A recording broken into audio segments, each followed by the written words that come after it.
एक शदीद और गैर मुतवक्के जंग शुरू हुई, लेकिन स्पाइडरमैन को एक और पेचीदगी का सामना करना पड़ा।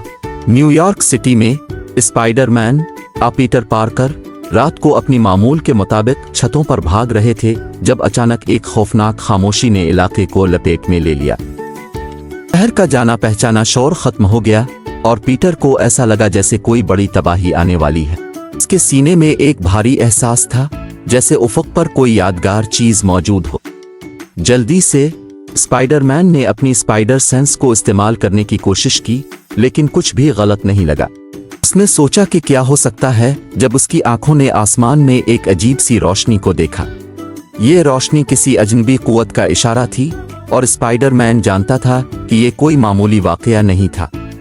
जैसे ही इसने इमारत की पैमाइश की, इसके ज़हन में एक नए मुखालिफ की शक्ल उभरी, एक विलन जो स्पाइडरमैन की ताकत को चैलेंज कर रहा था।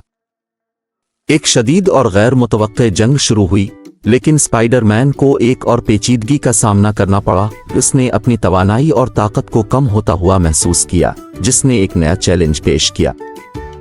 पीटर पार्कर पर यह बात उभरी कि वो ये लड़ाई महज जिस्मानी ताकत से नहीं बल्कि ज़हनी कुव्वत से भी जीत सकता है।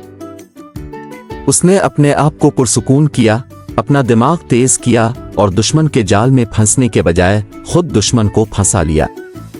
जैसे ही इसने फतह हासिल की, इस पर यह वाज़ेह हो गया कि हकीकी ताकत सिर्फ जिस्मानी ताकत का मामला नहीं है बल्कि ज़हनी सुकून और होशियारी भी है। इस नई आजमाइश ने स्पाइडरमैन के लिए एक याद दहानी का काम किया कि चैलेंजों पर काबू पाने के लिए सिर्फ ताकत नहीं बल्कि अक्ल और हिम्मत की भी ज़रूरत है।